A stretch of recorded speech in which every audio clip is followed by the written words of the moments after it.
Alors mon histoire entrepreneuriale, elle a commencé assez tôt, juste après mes études, puisque j'ai créé une association culturelle que j'ai fait vivre une dizaine d'années. Ensuite, j'ai monté un magazine gastronomique au Japon. Ensuite, un magazine lifestyle à Hong Kong. Et puis quand je suis rentrée en France, j'ai travaillé pour un éditeur. Et c'est à ce moment-là que j'ai eu l'idée de créer le projet My Fair Book. My Fair Book, c'est une plateforme de vente en ligne de livres neufs, éco-responsable et prescriptive, qui remet en avant l'économie circulaire du livre. Effectivement, on va chercher les livres dans les stocks dormants des éditeurs et ça répond à 3 ambitions. Premièrement, réduire le gaspillage, comme on parlait tout à l'heure Julie. Un quart de la production française est pilonnée, c'est-à-dire détruite chaque année. Ensuite, on veut répondre à un besoin de bibliodiversité, remettre en avant d'autres auteurs dans un secteur qui est très concentré, puisqu'on a 10 auteurs qui représentent 23% du chiffre d'affaires. Et enfin, on veut offrir de la prescription. Tous nos livres sont lus, donc on veut offrir une prescription originale. On a notre ton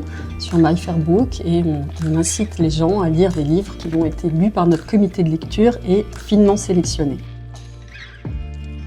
Alors, je pense qu'au début, c'était surtout une idée de partage, parce qu'en fait, l'erreur qu'on peut faire quand on crée un projet, c'est de se dire je vais le garder pour moi parce que j'ai peur qu'on me pique l'idée. Et en fait, c'est une très mauvaise idée parce que le fait de le partager, ça fait évidemment grandir le projet. Une fois qu'on a lancé le projet, ce qui a été une clé de succès de My Fair Book, ça a été les retours de presse. On a été extrêmement surpris. Je pense que les gens ne savaient pas qu'il y avait autant de gaspillage des journalistes dans ce secteur-là. Et on a eu la chance d'avoir plus de 25 retours de presse, ce qui a totalement projeté le projet.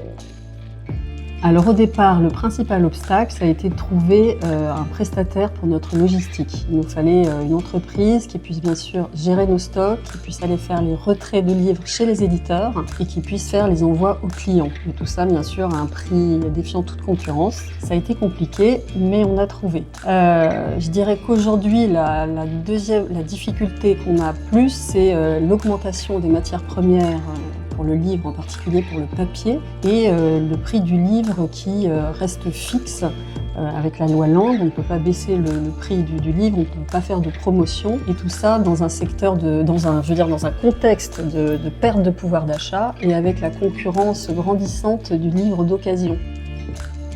De l'extérieur, je pense que ça s'est beaucoup fait au niveau féminin. Donc on a été, je pense, un petit peu repéré peut-être quand on a eu pas mal de presse par différents réseaux. Donc toute cette ambiance de sororité est extrêmement importante pour nous, je pense, parce qu'il y a beaucoup de bienveillance. Et on a aussi de l'autre côté des relations avec des réseaux plus dans l'éco-responsabilité.